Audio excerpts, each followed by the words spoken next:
مشاهدينا الكرام، مرحبا بكم في هذا الخبر العاجل على قناة الحدث الإفريقي. لكن قبل البداية لا تنسوا الإعجاب بالقناة والضغط على زر المتابعة لتصلكم الأخبار فور نزولها. بعث الملك محمد السادس رسالة إلى بنيامين نتنياهو الوزير الأول لدولة إسرائيل، أكد فيها الملك على أن القرار الهام لدولة إسرائيل الاعتراف بسيادة المملكة المغربية على صحرائها والنظر إيجابيا في فتح قنصلية بمدينة الداخلة صائب ومتبصر.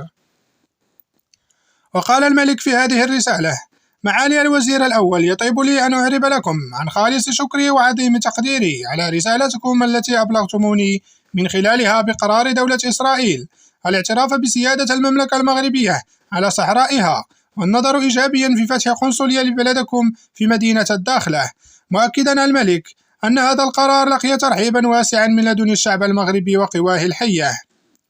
وأكد على أن قضية الصحراء المغربية تعتبر القضية الوطنية للمملكة وتتصدر أولويات سياساتها الخارجية، مضيفا أن قراركم الهام هذا قرار صائب ومتبصر. وتابع جلالة الملك قائلا: فهو قرار صائب كونه يدعم الأسانيد القانونية الحقة والحقوق التاريخية الراسخة للمغرب في أقاليمه الصحراوية، مشيرا أن السيادة الفعلية للدولة المغربية وروابط البيع القانونية التي ظلت تربط منذ عهود سلاطين وملوك المغرب والسكان المغاربة بهذه الأراضي العزيزة على قلوبهم هي عناصر ثابتة لا يرقى إليها الشك. وأضاف الملك: هو قرار متبصر أيضا كونه ينسجم مع الدينامية الدولية القوية التي اعتمدتها دول عديدة من مختلف جهات العالم في اتجاه دعم حل سياسي نهائي لهذا النزاع الإقليمي الذي طال أمده،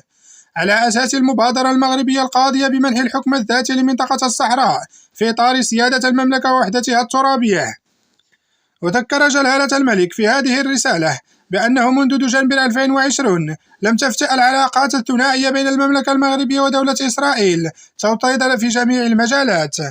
وقال جلالته: فهذا الزخم الذي تشهده غير مسبوق، سواء على مستوى تبادل زيارات المسؤولين الرسميين ورجال الأعمال أو على مستوى تطوير الإطار الاتفاقي وتنويع التعاون وتعزيز المبادلات التجارية،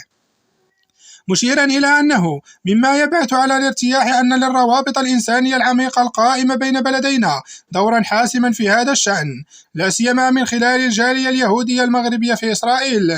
وأضاف صاحب الجلالة: إني لا على يقين أن الموقف الواضح الذي اتخذتموه باسم دولة إسرائيل بخصوص مغربية الصحراء سيزيد من تعزيز الروابط بين المغرب وإسرائيل أكثر فأكثر، وبوسعكم في هذا الصدد أن تعولوا على الالتزام الراسخ والثابت. وتابع جلالته: فكما سبق وأكدتم لكم خلال محادثتنا الهاتفية بتاريخ 25 دجنبر 2020، فإني أرحب بكم للقيام بزيارة إلى المغرب في موعد يحدد عبر القنوات الدبلوماسية بما يناسبنا معا. وفي هذا الإطار شدد صاحب الجلالة ملك محمد السادس على أن من شأن هذا اللقاء أن يفتح إمكانيات جديدة للعلاقات الثنائية بين المغرب وإسرائيل، كما سيشكل مناسبة لتعزيز آفاق السلام لفائدة جميع شعوب المنطقة، وذلك باستحضار مضمون الإعلان الثلاثي الموقع في 22 دجنبر 2020 بين المملكة المغربية والولايات المتحدة الأمريكية ودولة إسرائيل، بما في ذلك ما يتعلق بالمبادئ التوجيهية